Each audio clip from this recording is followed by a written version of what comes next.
Hello, welcome to the official Hacks podcast from HBO Max and Pineapple Street Studios. I'm Jen Statsky. I'm Paul W. Downs. I'm Lucia Stand Up. This week we're talking about the 6th episode of our second season with a self-proclaimed superfan of the show, the one, the only, Rosie ODonnell. Hello. Hi, Rosie. Hi, Rosie. Hi, everybody. Okay, so let's get into episode 206. It's called The Click, and it was written by the incredibly talented Aisha Muharrar and Joe Mandy.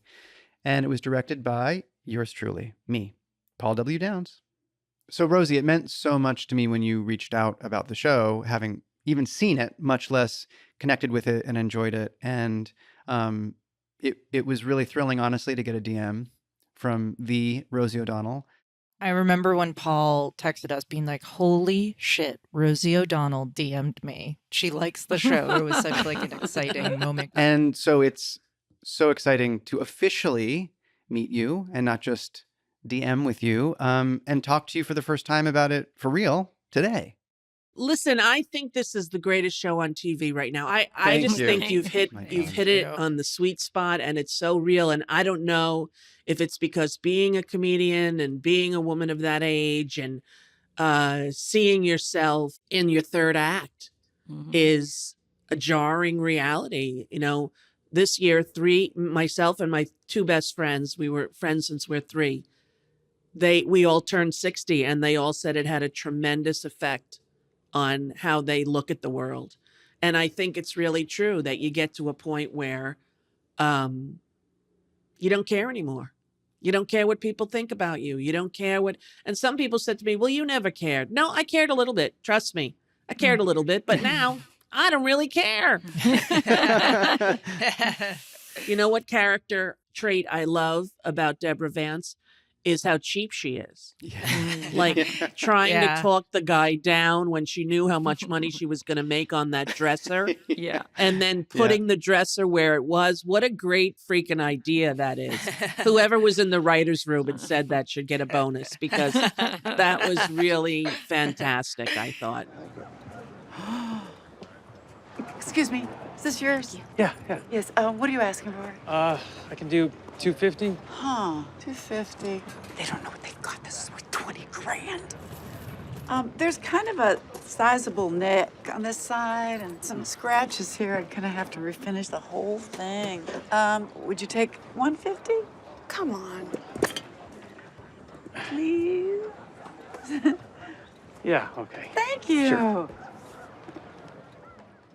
Early on when we were developing the character of Deborah, something the three of us find very funny is rich people who are cheap. It's such a funny like juxtaposition. And so, yeah, you see it even in the pilot. Deborah, we used to have in that, I don't know if you remember in the pilot, in the first scene where she's having lunch with Marty, the casino owner, we used to have her take her steak and wrap it up in tinfoil and put it in her purse. And we didn't end up doing that. But we just think it's so funny when someone has all the money in the world, but part of the way they got that money is that they are cheap as hell. Yeah.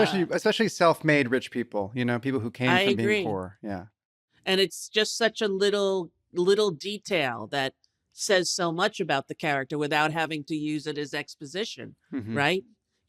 This is a character trait, and it's just, you know, braided into the tapestry that you guys make every week with this show. So did I tell you what I did to the adorable Hannah?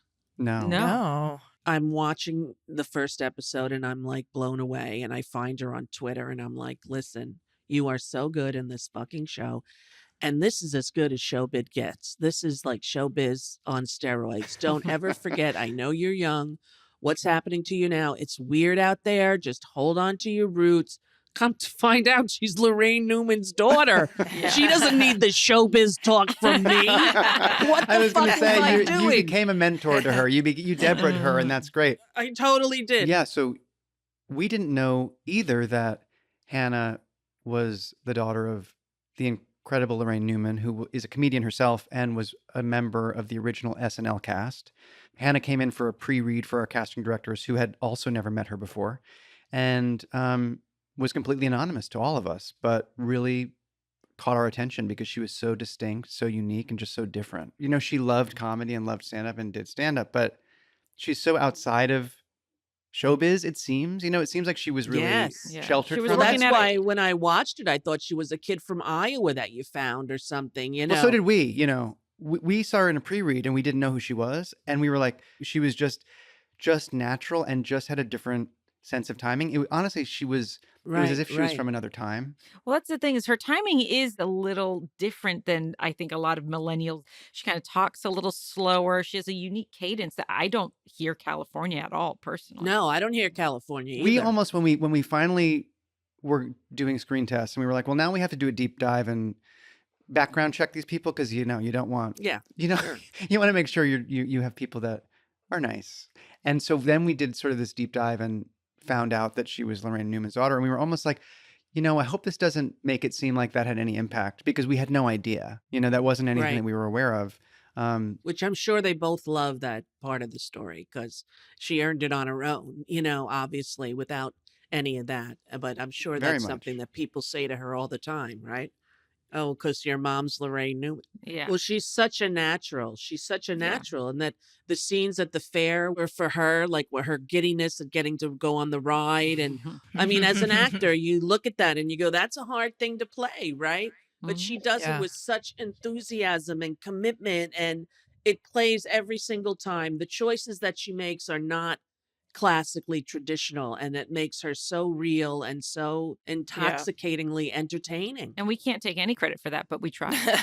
Now, did you are you only doing 6 or are there more to come? There are 8. There are 8. Oh. There are Okay, 8 great. episodes. Yeah. Yeah. So on this the 6th one, Deborah's got her groove back. Mm-hmm. And Mhm. she's ready to go to the networks. It seems as though she did understand the click. She did understand what it takes to take yourself into now, and especially when the before was so big and disorienting and intoxicating. When Deborah Vance was Deborah Vance and couldn't go to the shopping mall. When my show was on, it was a crazy I'm way to sure. live. I mean, And I I can't had- imagine. Right, because there was not an internet then. Right. Mm. There was Right. not a way to you had like 4 channels, and cable wasn't Mhm. even doing very much back in the early 90s, Yeah. The study of fame through Deborah Yeah. Vance, what it means and what it doesn't. What I loved, my favorite moment of the show so far has been when she flagged down the bus driver and got on the double-decker bus and started doing stand-up. Because if that isn't like a soap dish moment with Whoopi and Yeah. Sally Field, yeah. right? Yeah. Let's yeah, go to the totally. mall and get people who love you and scream about you. Yeah. Because if you ever get used to that, if that ever becomes the norm, you're pretty much done for. Mhm. Yeah, You you're, know, you're you're screwed. addicted. For yeah. And what a risk to then go in front of those same fans and say, well, here's a new version of me. Here's a different story. Here's a different tale. Exactly. Because it's putting it all on the line. And it's really, I mean, can you imagine? It's like not only about your identity, but it's also about your, the thing that they want, you're not going to give them. Well, how do you expect that to go? And it doesn't go well for a lot of the season. Yeah, and that's real.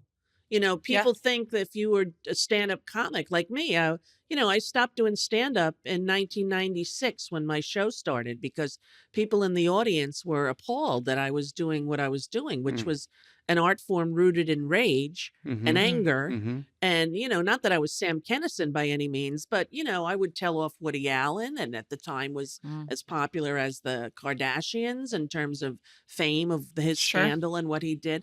I always took a stand for things. So, but these people who only saw me on TV for the last, year comes to Caesars to see me, and oh my God, she's not like that on the television. Right. She just Right. cursed. Wow. You So that was, you decided, you made a choice.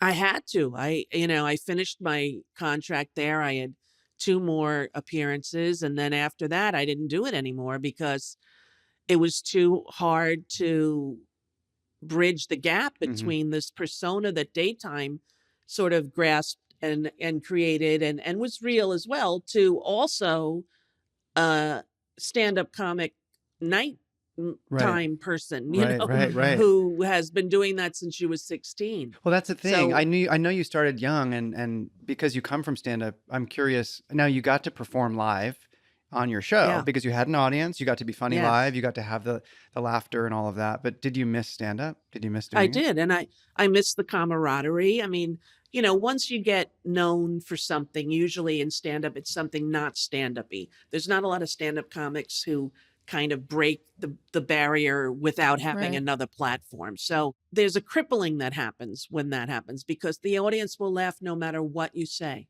Mm. Right. When you're so big that Yeah. you go into the 7-Eleven and you ask for TikToks and the person laughs.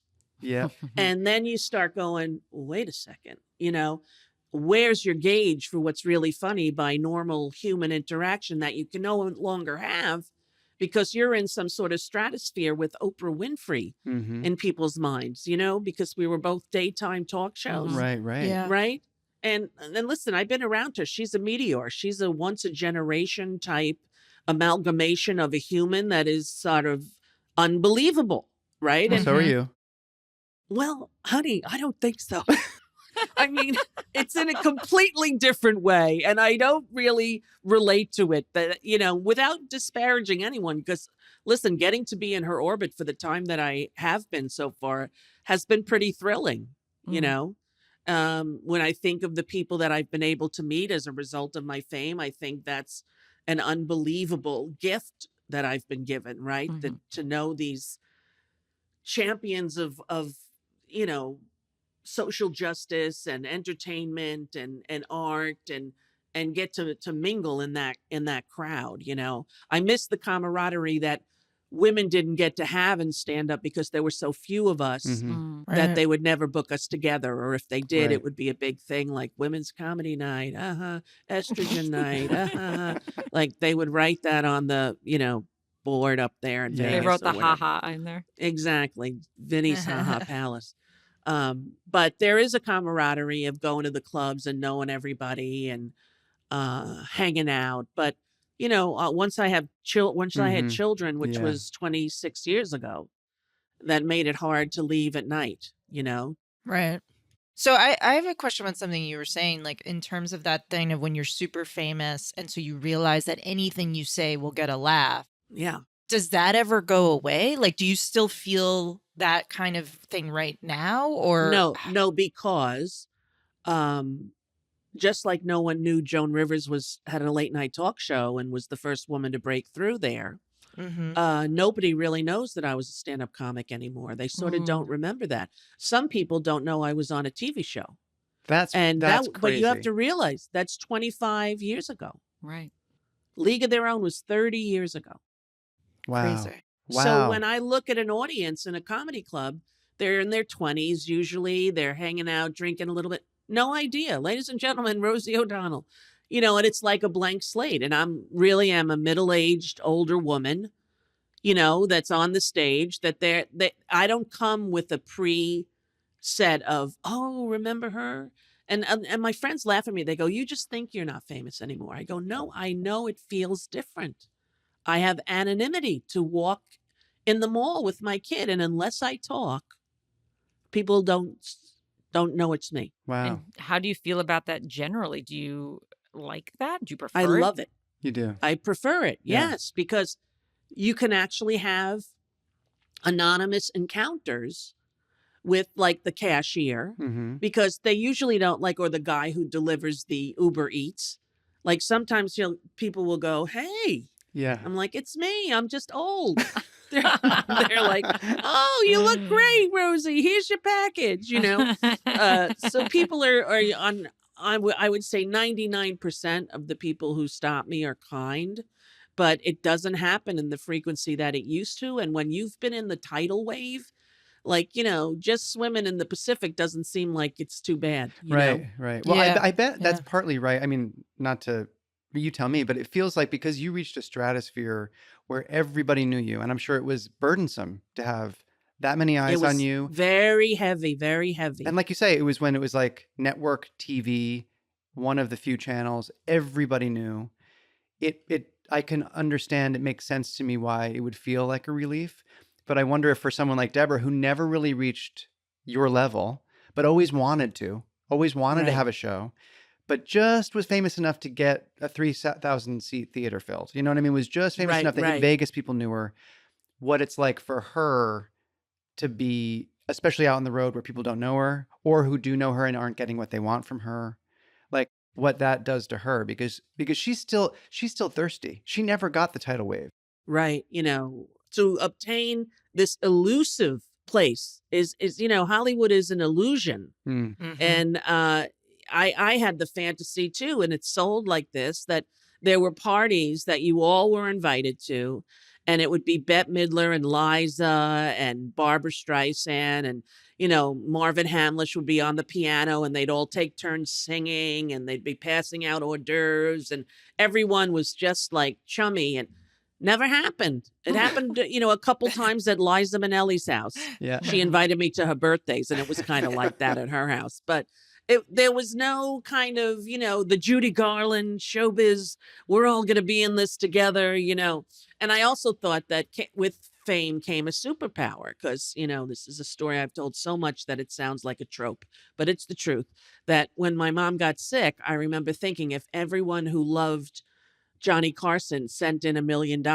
we'd get the medicine and my mother would get well. Mm. So I always thought in fame there was power to do social good. Mhm. And I thought like everybody felt that way so Oh, that wow. everyone who was famous also felt an obligation to do right for the world because you were given this unbelievable kind of gift or burden. Mm. And you had to figure out if you could keep your side of the window clean.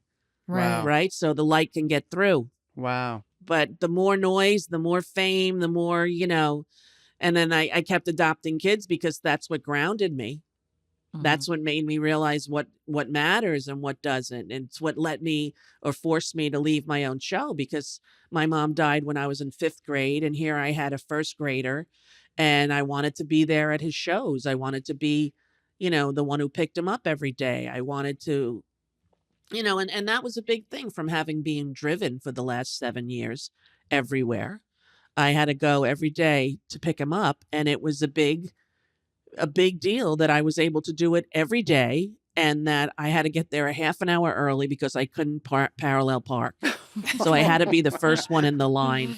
So it was me and one other very neurotic mother who was there as early as I was. And we got to be friends. And, but it was my children that made me go, what happened really was they told me I had $100 million or something. And I said, seriously? They said, yes. I said, okay, I don't ever want to talk about money again. I don't want anyone to ever tell me anything because I have 5 kids and a family and surely this is enough for us to survive. I do not have to work anymore. Yeah. Wow. Yeah. And I never understood why people didn't do that, Yeah. Like yeah. I remember saying if I was Oprah Winfrey like 15 years ago, I would have been on an island with Stedman, Yeah. having pineapple every day and swimming naked with the scuba gear on. Well, it's so fascinating because it sounds honestly like you're very well adjusted because so many Hollywood people, comics, actor, they never reach that. Deborah has it too. It's like that. It's insatiable.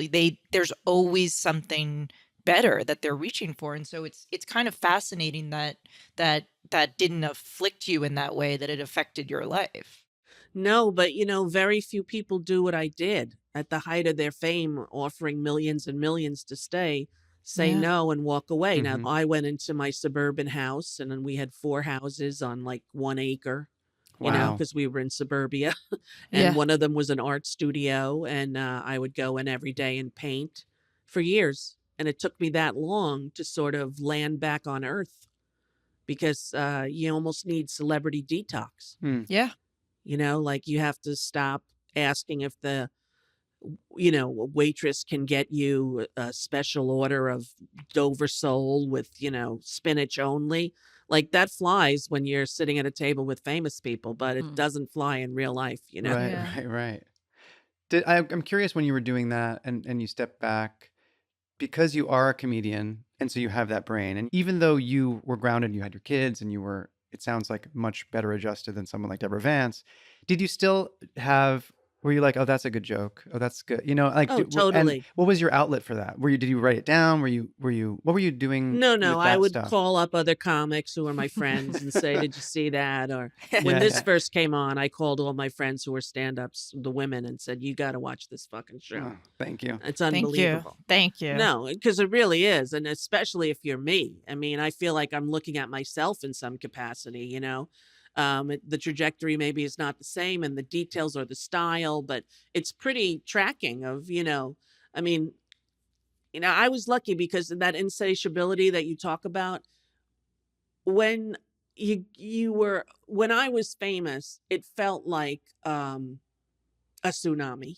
you know, it felt like you just try to keep your head above the water. Yeah. Mm-hmm. Now, how did your assistant, who that woman is so fucking talented, She Meg is. She Stalter. is. how did you find her on YouTube or something? Someone We said. found her in Ohio. We completely trained her. All of her skill is from our instruction. No, yeah, we knew of her because she was like, she was doing alt comedy stuff in New York and doing videos on Instagram, and so we knew of her. And then she and I were doing. We both were on the same stand-up show in LA.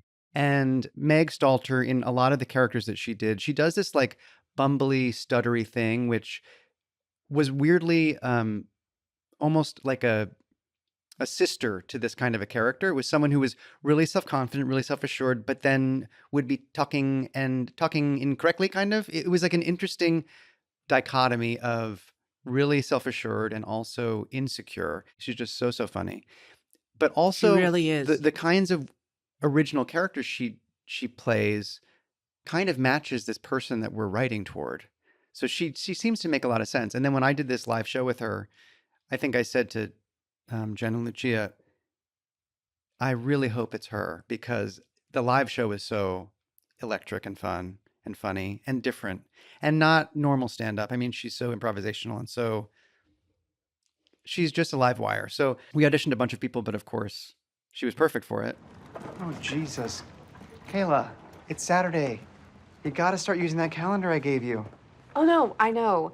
I heard you had to cancel your trip to Cabo this weekend because you had to work. I thought I'd come here in case you need anything. Oh.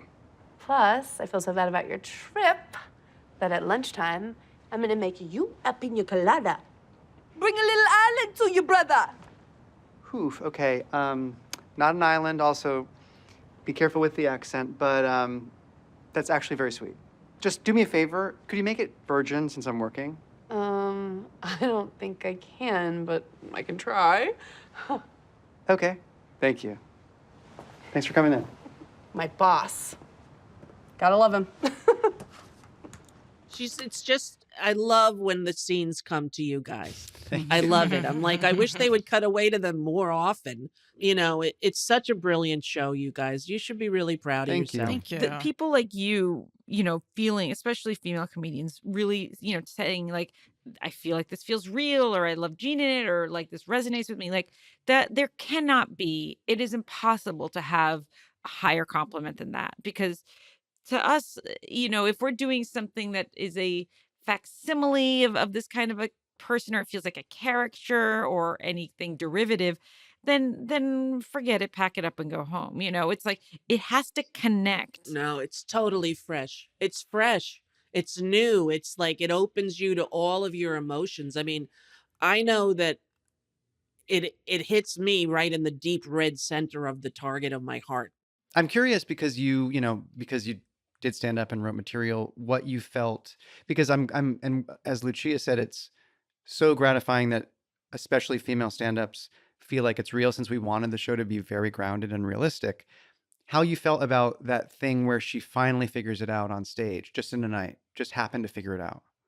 It reminded me very much of time I went to do an AIDS benefit or some kind of gay themed medical benefit Mhm. for something. And I was doing like my old act, for lack of a better word. I was just doing my, 15 minutes for this charity and getting off the stage. And I look and I see, after like 10 minutes, supposed to do 15 minutes. And I look and I see Ron Jeremy, the porn star, in the front row. And I'm like, Oh, what? man. I'm like, are you Ron Jeremy, the porn star? It's like, yeah. Well, then I did like 10 minutes on Ron Jeremy, the porn star. And by the end, the people were like standing and having a great time.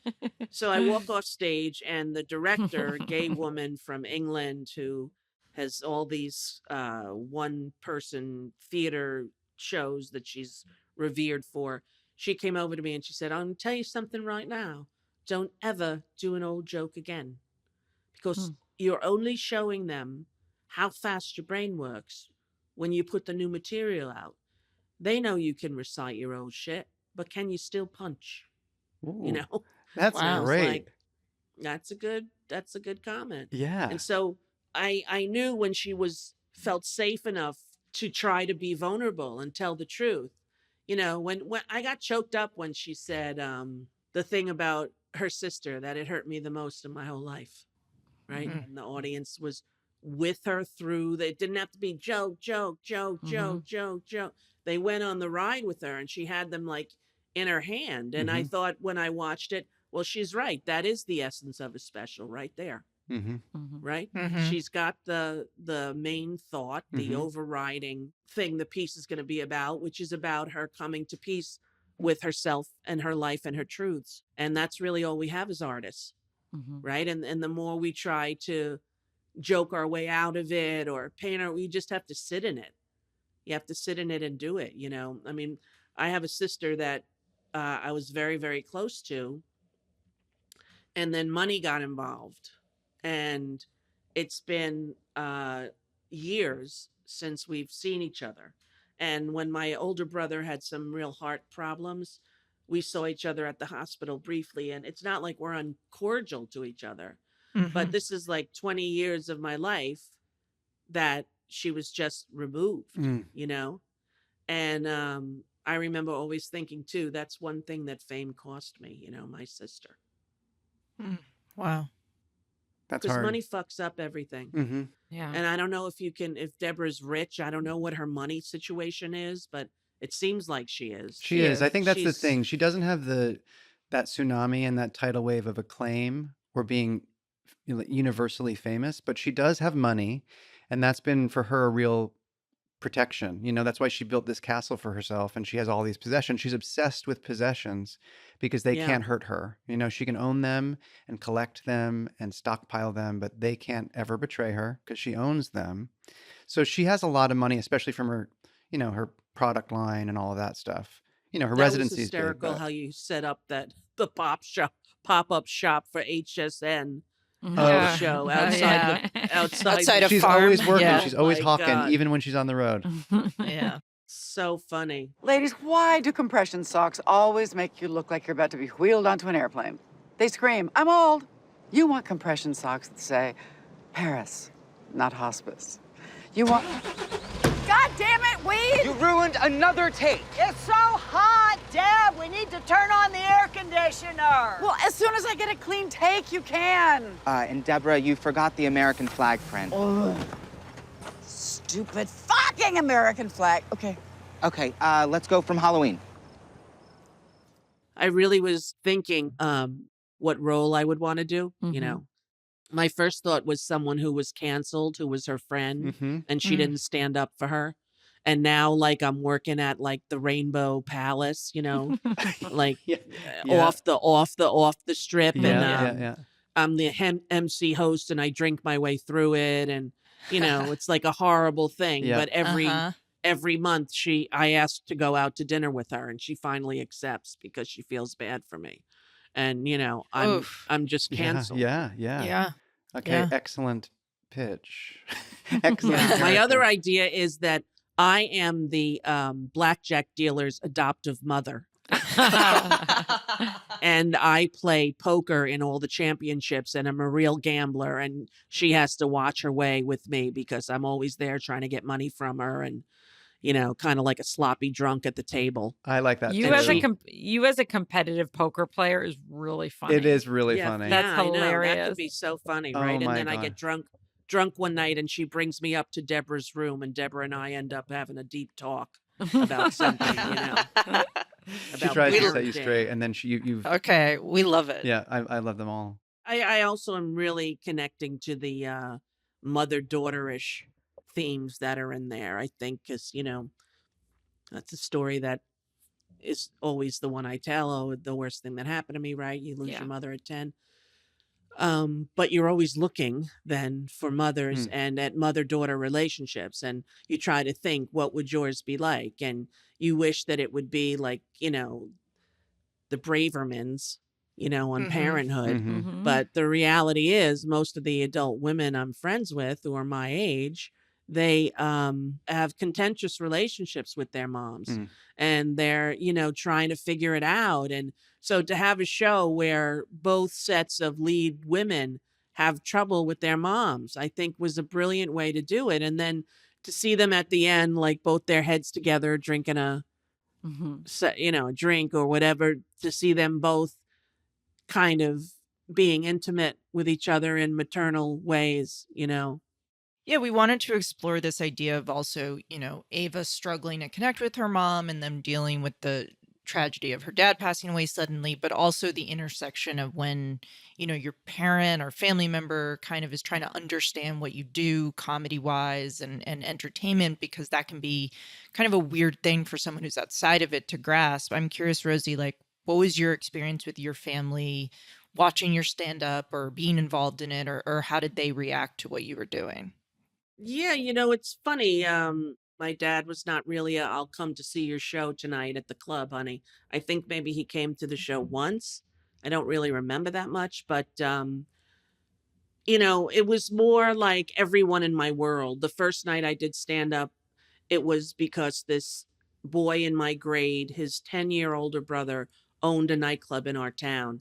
And he asked if I wanted to come to the comedy club and perform. And I said no, because I don't want to be a stand up comic. I want to be on Broadway. Mm. And he was like, "What?" And I said, "Yeah, I don't really have any Mm. interest in stand up comedy." He's like, "Just come and try it." So I invited everyone from my high school, and I made fun of everyone in the high school. Like, Marilyn's going out with Mitchell and Greg doesn't know. And everybody would laugh who were my friends and make a funny joke about the teacher. And I killed. And then the next night he'd asked me to come back, and it was a school night and nobody could come. Mm. So I went by myself and I died a horrible death, like not just a small death. I died like Ugh. as good as I did the first night, as Oof. silent it was the second night. And so I came off the stage and the owner said, "Why don't you come be the MC on the nights, not on the weekend? It'll teach you and you'll get to watch." And I was 16 years old. Wow. Wow. So it made a huge difference. I would go to the club every night and watch all these comedians, try to be funny. And my only job was to say thank you and coming up next. But eventually you start to work the crowd a little Mhm. bit. And here I was, a kid who looked like the people in the audience's children. Yeah, You that's know what I'm amazing. saying? Like, Yeah. I looked like one of them could be my mom or dad. I have a question for you. Like, there's, the episode, obviously kind of this big moment is when Deborah has this one night stand with Devon Sawa, who played the role so wonderfully, and we were so lucky to have him. And they have this intimate bedroom scene. How'd you get the scar? Oh, when I was a kid, this bully in our neighborhood was chasing my little sister on his bike. So I tackled him. Tackled him. Well, that's sweet. You guys close? We were. Then she ran off with my husband. Jesus Christ, are you kidding? That's fucking crazy. How could they do that to you? Truth be told, it wasn't entirely their fault. I think they both felt neglected because I cared more about my career than I did about them. Let's not talk about that. And one of the things I love about this scene that I can take no credit for, but I can give credit to Paul W. Downs, who directed it, is I remember we were talking about the way that it was going to be shot and how Paul was going to shoot it with our DP Adam Bricker. And I remember Paul saying, I don't want to put them up against, like, kind of sitting in bed with their backs against the headboard, because, that is something you kind of traditionally see a lot in a post-coital scene, but it's difficult. It's not as like you're not as connected. You're kind of not looking at each other. And so Paul, one of the things I love about this scene is the way it's blocked with Jean and Devin on the bed kind of facing each other, and it makes it, to me, a much more intimate moment that I really love. But I'm curious, Rosie, what was your experience as a fan kind of seeing Deborah Vance getting to have this fun one night stand moment with this younger man that she meets on the road? Yeah, I think that Jean with the having sex with the guy was great. First of all, she's gorgeous. She's sexual. Yeah. She's sensual. And I know a lot of women, which I'll tell you when we're off this, what's been happening to me, who after 60, like, have a recharge or a rebirth or something of their sexuality. And I've had a lot of friends tell me about it, and then, experiencing a little bit of it myself and feeling like, there's a time when you're in the middle of menopause, and my menopause started at 40, where you think, I will never have sex again. And the person who asks me to, I will hurt them. It's like, it feels as though it's an unimaginable thing. And then like the hormones kind of level out and you're like, oh, look, this still works. Oh, I'm going to see what happens with this, Oh, the funniest thing cracking me up when they were playing Celebrity. Ready? Go. Bought your old house. Suzanne Plachette. Yes. Saw your hairdresser. Keith Urban. Yes. Didn't say hi, JFK. Marie Osmond. Yeah. Oh, cheap couch. Oh, Barbara Bush, this is so easy. You used to share a gardener. Siegfried. Roy. Yes. Innocent. Ted Kennedy. Yes. There was no guardrail. 5 seconds. Broken. Condom. Robert Mitchum. Yes! Time. We did it. The names that you chose. Marie Osmond. Like, Suzanne was Plachette. Suzanne Plachette. She bought your old house. And that was hysterical. But we just felt like we'd seen Celebrity on TV, but Celebrity with Celebrities is hilarious because they get to play by different rules. Totally. It's so unfair.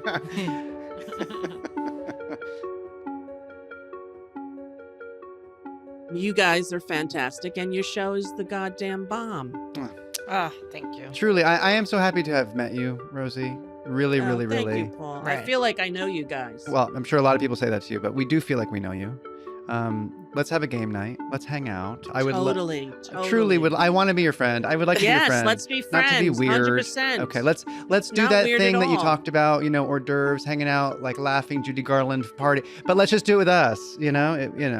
I'll start learning piano now.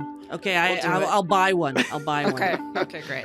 We will see you soon at game night. I would love that. See you at game okay, night. holding you to it. All right. Bye. Love you, Rosie. Thank you so Bye. much. Thank you. This is the Hacks official podcast with Lucia Aniello, Paul W. Downs, and Jen Statsky. This podcast is a production of HBO Max and Pineapple Street Studios. Our executive producers are Barry Finkel, Gabrielle Lewis, Jenna Weiss-Berman, and Max Linsky. Our producers are Beyondria July, Melissa Slaughter, and Ari Saperstein. Our managing producer is Aaron Kelly, and Maria Robin Somerville is our associate producer. Darby Maloney is our editor. The show is mixed by Twee McCallum, with engineering from Davey Sumner. Production music is courtesy of HBO. You can watch episodes of Hacks on HBO Max. Until next time.